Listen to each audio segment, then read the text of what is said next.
नमस्कार सम्पूर्णलाई नमस्कार। यो ट्याक्कै 1 घन्टा जति भयो यहाँ बसेको होइन। बाटो जाम परेर अगाडि एक्सिडेन्ट भएर ठ्याक्कै हाइवे नै क्लोज गरेको छ यो M6 साउथ बाउन्डमा युकेमा।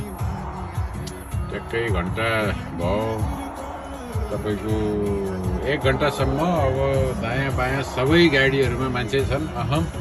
कोही निस्कने हर्न बजाउने तपाईँको एकअर्कालाई डिस्टर्ब गर्ने छैन।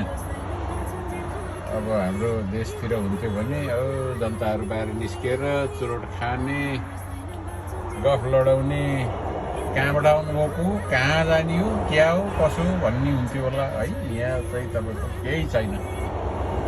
आफ्नो पारामा चिल छन् सबै। अब हाम्रो मुलुकमा हुन्थ्यो भने पाखातिर गएर दिसा पिसाब गर्ने कति रमिता हुन्थ्यो होला। यहाँ चाहिँ तपाईँको छपक्कै बसेका छन् सबै आफ्नो आफ्नो लाइनमा।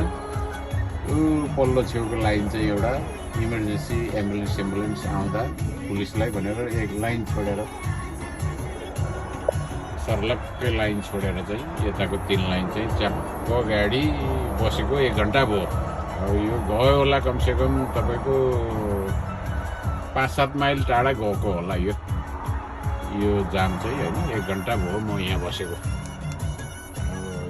यस्तो छन्, यस्तो अवस्था छ हजुर युकेमा। यो 3 लाइन 4 लाइनको बाटो त यो चाल छ। अब एउटै लाइन मात्रै भएको देशमा हाम्रो मुलुकमा कति जाम खेपियो, कृष्णवीरले कति सतायो। सम्झना आएको छ, सम्पूर्णलाई चाहिँ सम्झना छ। जहाँ जहाँ भए पनि आफ्नो सवारी साधन चलाउँदाखेरि चाहिँ बडो जोगिएर चलाउनु होला। हिँड्दै अर्काले ल्याएर ठोक्छन् पनि होइन।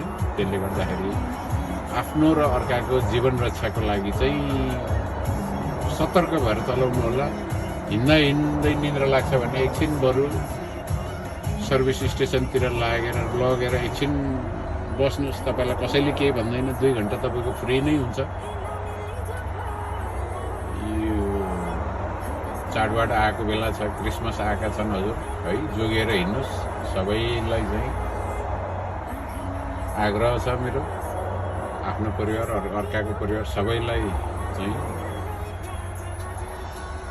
खुसी राख्नुहोस् होइन, सुखी राख्नुहोस्। यस्तै छ हजुर, के गर्ने। यो गाडी चलाउने लाइन कहाँ कति बेला